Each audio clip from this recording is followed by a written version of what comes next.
When my son told me to move into the storage cabin behind my own house, I didn't say a word. He stood there, next to his wife, calling it temporary. Her smile was polite, the kind people wear when they've already decided you don't belong. I remember staring at them, realizing that 40 years of love could fit into a shed with a single light bulb. That was the moment something in me broke, quietly, cleanly, like glass underfoot. My name is Euphemia Caldwell, and that was the day I learned that betrayal doesn't always come with shouting. Sometimes it comes disguised as help. The mornings had a rhythm of their own here, soft, deliberate, almost sacred. I would wake before the sun, when the air was still cool enough to make my fingers ache, and I'd listen to the slow hum of the lake brushing against the dock. The kettle always whistled once. The radio crackled alive with some gentle piano piece, and the scent of dark roast coffee curled through the wooden walls. It was the kind of quiet that made you believe peace could last forever. That afternoon, I sat by the window with my notebook open, the first page still blank except for a single line. At last, peace feels earned. The words felt steady, like they belonged. I remember thinking, this is what life was supposed to sound like, a calm too deep to be interrupted. Then the phone rang. The sound sliced through the stillness like a blade. The screen lit up. Mark Caldwell. My son. I smiled without thinking, pressing the receiver to my ear. "Hi, honey," I began, but the voice that answered didn't carry warmth. It was clipped, distant, like someone reading a prepared statement.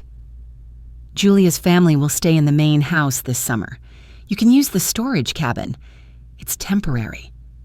For a moment, I thought I'd misheard. "The storage cabin?" I asked quietly. "The one with the tools?" "Yeah, it's clean. You'll be fine."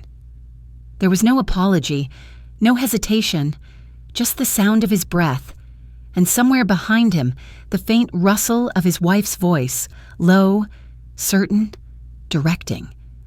I could picture her standing beside him, hand on his shoulder, her words feeding his mouth. My throat tightened. "Mark," I said, but he'd already started to say goodbye. When the line went dead, the room seemed smaller. The steady tick of the wall clock grew louder, the air heavier. Outside, the water kept moving in perfect rhythm, unconcerned, reflecting the golden light of early evening. That same sound I'd loved every morning now felt hollow, like it was mocking me for believing in calm. I stared at the phone on the table, still glowing faintly. It looked foreign, almost cruel, the way it sat there as if nothing had changed. But something had. I could feel it, a quiet fracture, something breaking deep inside where love used to live. The lake murmured again, soft but cold. I set my pen down, unable to write another word. Peace, I realized, was never guaranteed. It could vanish in a single call, in a single sentence spoken by someone you thought would never forget who you were. And in that silence after, I understood. Sometimes betrayal doesn't storm the door. It knocks politely, and you open it yourself. There was a time when Mark's laughter filled every corner of our tiny apartment in Portland. I can still see him, knees scraped, breathless from running down the hallway, waving a drawing of us, just me and him, under a sun that always seemed too bright. After his father died, it was the two of us against the world. I worked double shifts, taught extra classes, and measured every penny to make sure he never felt what I felt, the fear of having nothing. And for years, he didn't. Mark was warm, thoughtful, devoted. He used to call every night just to tell me he got home safe. That changed the year he met her.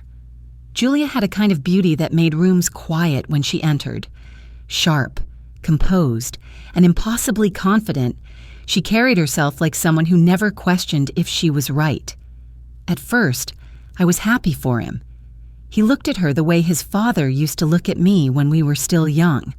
But little by little, she began to take up space that used to belong to me, not out of cruelty, but with a precision so gentle it almost felt polite.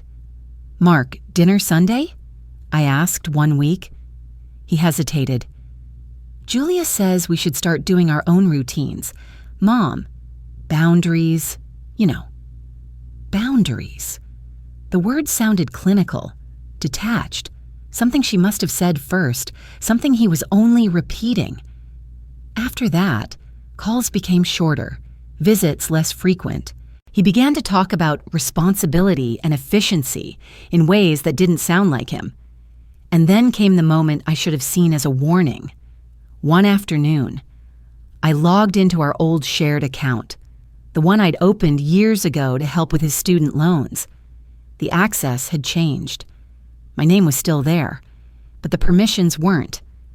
It was Julia's name that now had control.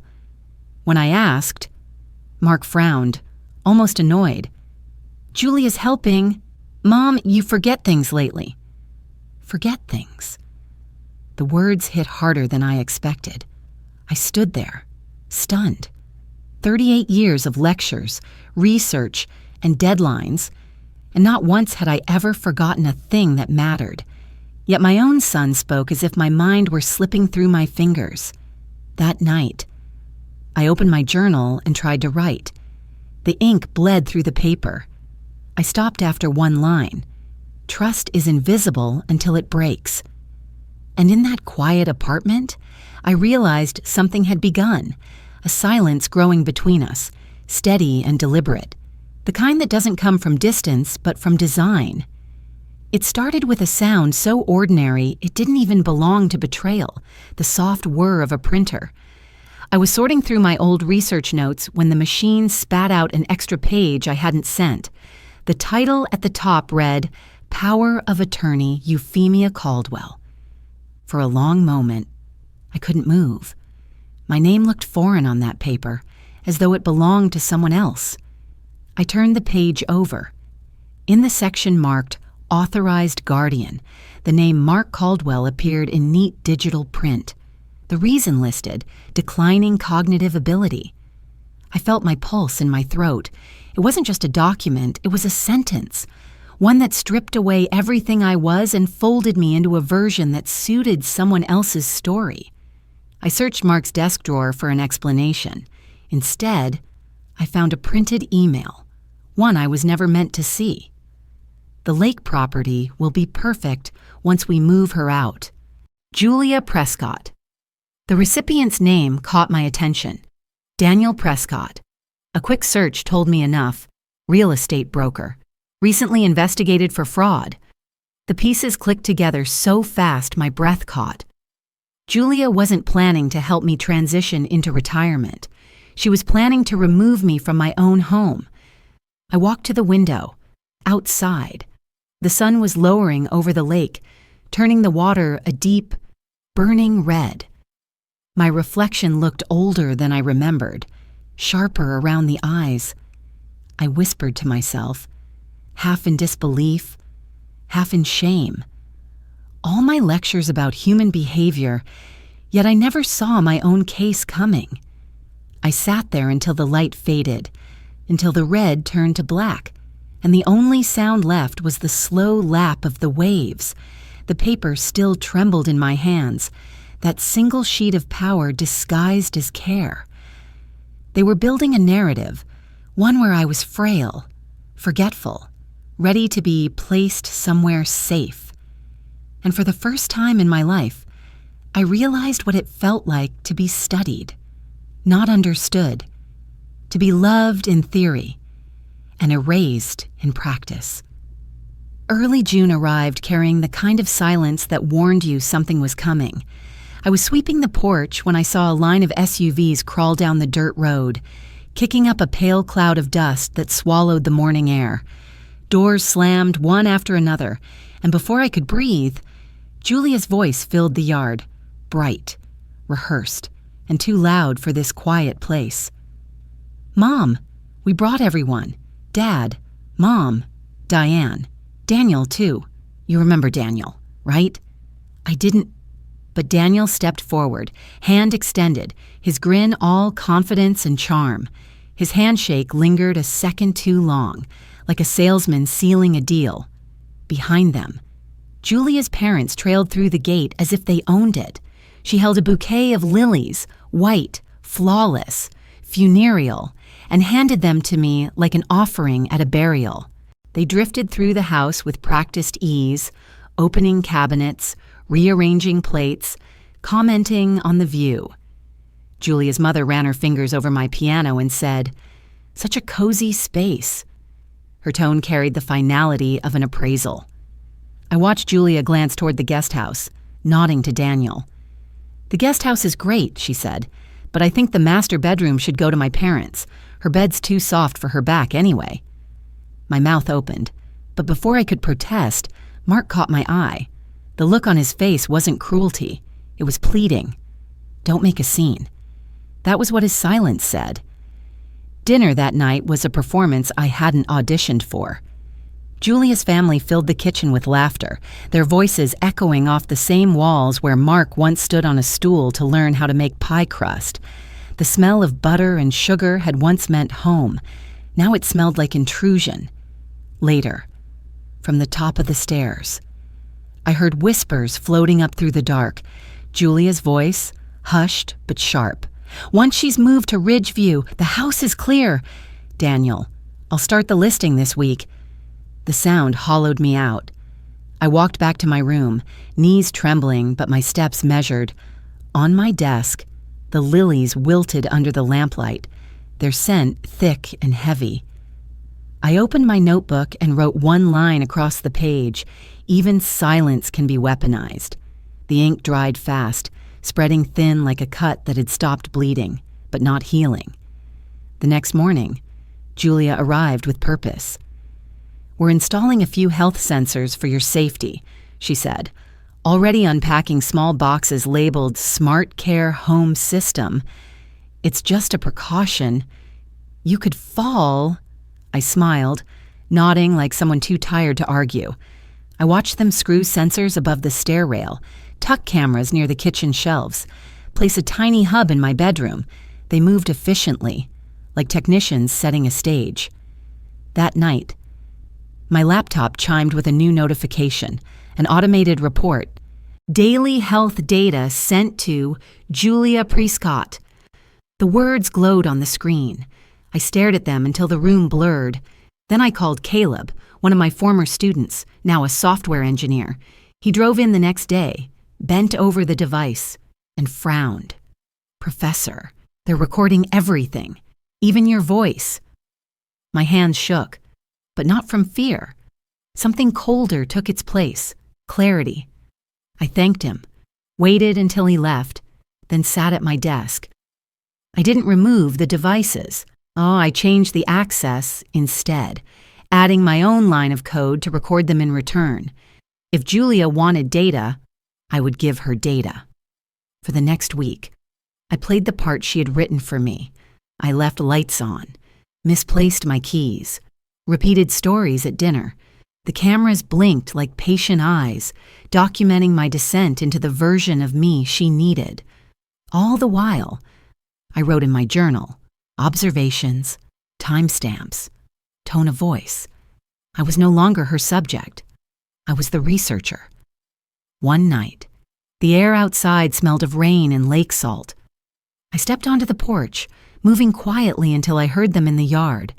Julia and Daniel, standing too close, speaking too low. "She's starting to forget her meds. Perfect timing," Julia murmured. Daniel's laugh was soft, practiced. "Once Ridgeview approves the admission, Mark signs, and we're done. After that, we start our lakefront project." The moon hung full above them, its reflection slicing across the water. From where I stood, the lake looked calm, Mirror still. But beneath that glass, I knew the currents were shifting. I closed my notebook slowly and whispered to the night, "If they think I'm drowning, let them." The lake didn't answer, but its silence felt different now. Not passive, not weak. It was the stillness before a storm decides which shore to break. The house had grown quieter in the days that followed, but it wasn't peace I felt. It was calculation. Every sound, every shadow, every polite smile now carried meaning. After nearly a week of collecting footage from Julia's safety devices, I finally picked up the phone and called someone I could still trust. "Professor Caldwell?" Elaine's voice was cautious, familiar. "You sound different." "I've decided to stop studying deception in theory. Elaine," I said, my tone calm but firm.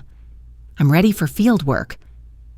By the next afternoon, Elaine arrived with a man named Harold North, tall, still and deliberate, the kind of person who could read a room in seconds. He was a retired FBI investigator now working private cases. Together, they sat at my kitchen table, reviewing folders, video files, and emails that painted the portrait Julia was so proud of, the forgetful old woman she'd invented. Elaine took notes as Harold adjusted his glasses.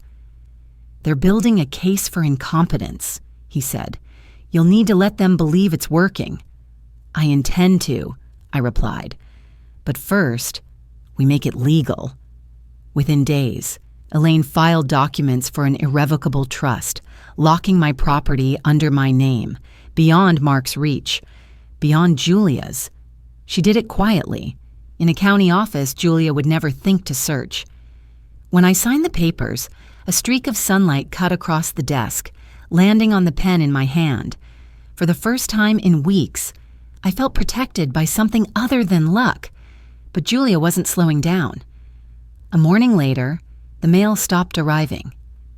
"Mom, you probably misplaced your mail again," she said sweetly.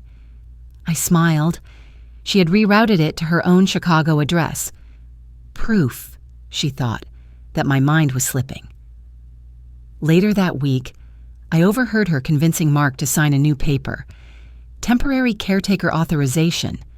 She called it "From the Stairwell." I listened as he hesitated.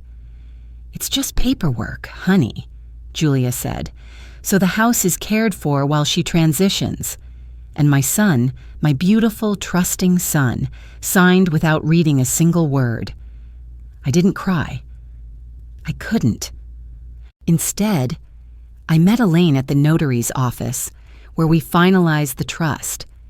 Harold installed hidden cameras in my study, the one room Julia always used for her planning calls. "How long before she hangs herself with her own words?" I asked. Harold smiled faintly. "They always do." Before leaving, he looked at me, half amused.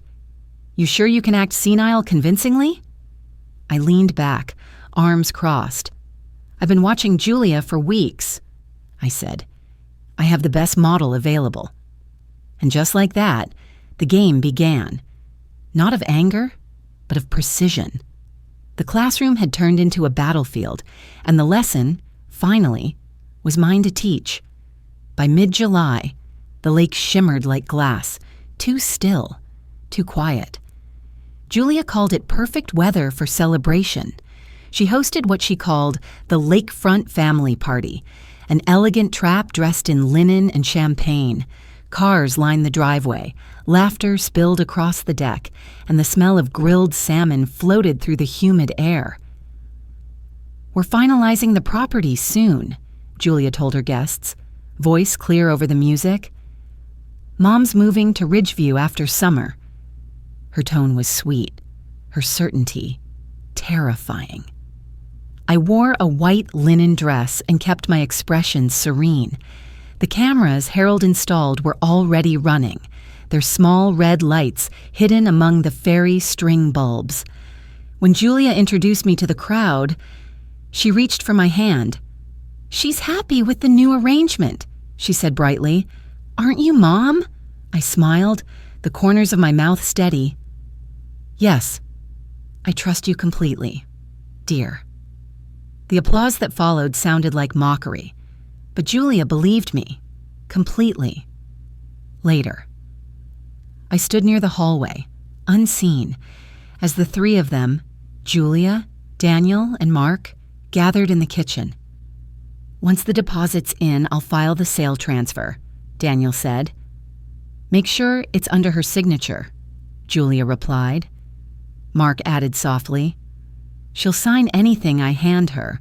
Their laughter blended with the clinking of glasses, every word captured by the cameras above the fridge. When I turned away, I caught sight of Julia in front of the mirror, trying on my old pearl necklace. "Poor thing," she murmured. "She doesn't even remember this was her wedding gift." I stood silently at the doorway, meeting her reflection. She smiled at herself, not realizing that mirrors record more truth than people ever will. Outside, fireworks began cracking over the lake. Daniel, drunk and boastful, stumbled down the dock shouting, "By August, this lake will have my name on it." Guests laughed. Julia hissed, "Shut up, you idiot," pulling him back by the arm. Every word drifted into the night, straight into the microphone Harold had placed under the railing. Inside, music swelled, Moon River. My husband's favorite. Julia danced with Mark, her head on his shoulder, eyes half closed. I sat alone on the porch, fingers tracing the edge of my journal. They were celebrating, but they didn't know what for. "They're celebrating a funeral," I thought. When the final note faded, I lifted the small earpiece hidden beneath my hair and whispered, "We're ready." The lake shimmered under the fireworks, all light and illusion. But beneath the surface, something had already shifted, truth, waiting to rise. The morning after the party, the air felt too clean, like the world had been scrubbed to hide the mess it made the night before. Julia called everyone into the study, her voice brisk and bright. "Let's get the paperwork finalized," she said, already shuffling a stack of folders. "It's just for the Ridgeview placement form. Mom." I poured tea into small porcelain cups, the steam curling in the space between us. "Of course," I said softly, watching her through the thin veil of rising heat. "You trust me, right?" she asked, smiling that flawless, public smile. "I do," I answered. Her grin widened. "That's why it's easy." The others stood behind her, Mark uneasy, Daniel tapping his fingers on the table, Julia's parents whispering among themselves. I reached for the small remote beneath the tray and pressed the button.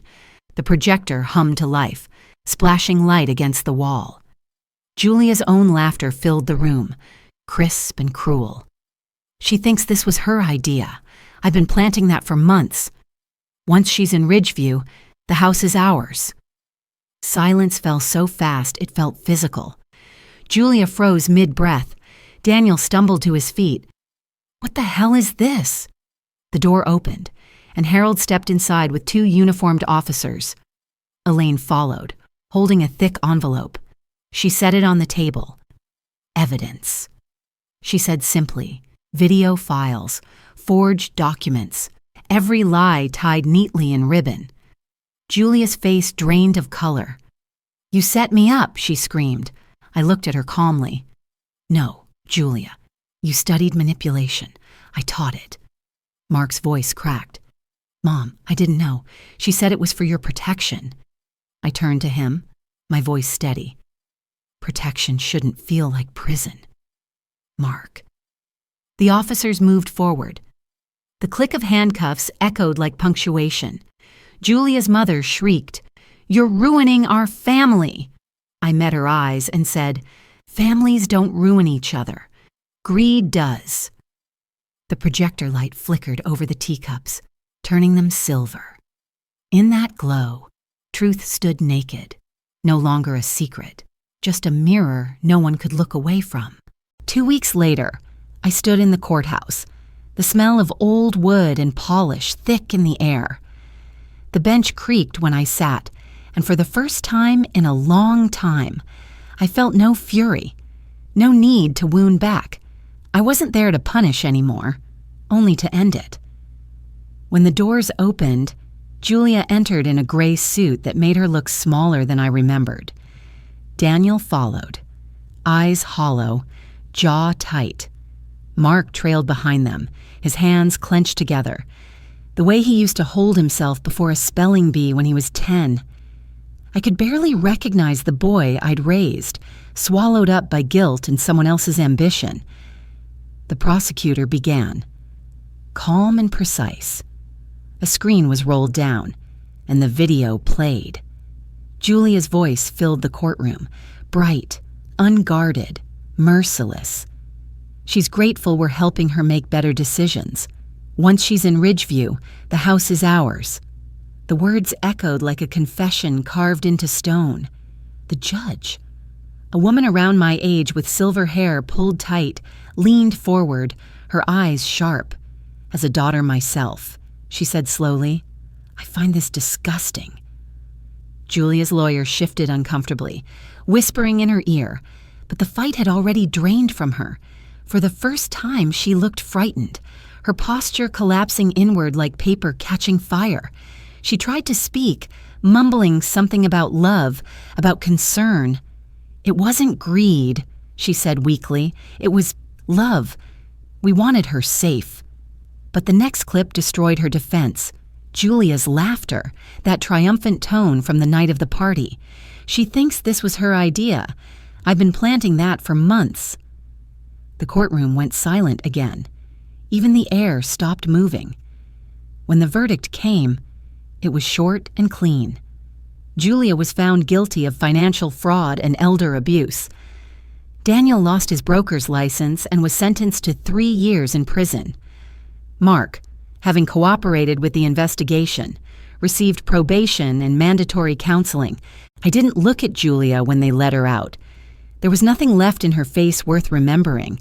When the hearing adjourned, I walked into the hall, where the sunlight cut through the high windows. Mark was waiting by the benches, his face pale, eyes red. He stepped forward hesitantly. "Mom," he whispered, "I thought she was protecting you. She said you were lonely." I studied him for a long moment. The same boy who once built me birthday cards from scraps of paper now stood before me, a man who'd forgotten how to see truth for himself. "She wasn't protecting me, Mark," I said quietly. "She was protecting the story she told about me." He broke then, shoulders trembling, breath catching like a child. I didn't reach for him right away. When I finally placed a hand on his shoulder, it wasn't comfort, it was understanding. "We both believed the wrong storyteller," I said. He nodded through tears, the weight of it sinking in. We stood like that for a moment, the hum of the courthouse distant and hollow. Later that evening, back by the lake, Harold met me on the porch. The sky was dimming, the water stretching out like dark glass. "You could press civil charges," he said. "Recover everything she took, maybe even more." I shook my head. "Justice isn't about reclaiming money, Harold. It's about reclaiming silence." He smiled faintly, tipping his hat before leaving me alone with the dusk. The breeze from the lake was gentle, brushing against my skin. For months, silence had been forced on me, an absence that tasted like shame. But now, as I listened to the soft lap of water against the dock, I understood something new. Silence could also be a choice. I closed my eyes, the cool air carrying the faint scent of lilies still buried somewhere in the garden. Not the lilies Julia brought, but the wild ones I planted after. Their petals opened only at dusk, quiet, strong, unobserved. I thought of Mark, of the judge, of every word that had been spoken in that courtroom. Then I breathed deeply, steady and full. Finally, the silence belonged to me again. Autumn came quietly, brushing the lake with a thin veil of gold. The air was sharper now, the morning slower. I spent most days near the dock, planting wildflowers along the edge where the soil still remembered the weight of footsteps that no longer returned. Their petals swayed in the wind, fragile yet defiant. Life, insisting on itself. Julia was serving her sentence upstate. Daniel had disappeared from the headlines as quickly as he'd entered them. And Mark wrote every month, his letters careful, trembling with guilt and the awkward tenderness of a man trying to learn his own language again. I didn't always reply, but I read every word. The house felt lighter, though nothing inside had changed. Sometimes silence can fill a space better than voices ever did. That was when I decided to create the Lake House Trust, a legal fund for seniors who had been stripped of their rights by those who claimed to love them. When the local paper came for an interview, they photographed me on the porch, pen in hand, coffee steaming beside me. The headline read, "Retired Professor Turns Her Pain into Protection." Weeks later, I returned to the university for a guest lecture. The class was full. Faces young and curious turned toward me. The topic was the psychology of betrayal. The words came easily, but this time they didn't belong to theory. They belonged to survival. Near the end, I looked toward the back of the hall. Mark stood there, motionless, his expression unreadable. "Forgiveness isn't erasing what happened," I said, my voice steady. "It's remembering without letting it own you." The students rose, applauding, but my eyes drifted past them, toward the window. The lake shimmered in the distance, ripples catching the light. A loon glided across the surface, its cry stretching through the still air, haunting, pure, free. That night, I sat on the porch again, coffee in hand, the world wrapped in a soft hush. Sunlight slipped through the curtains I'd left half drawn.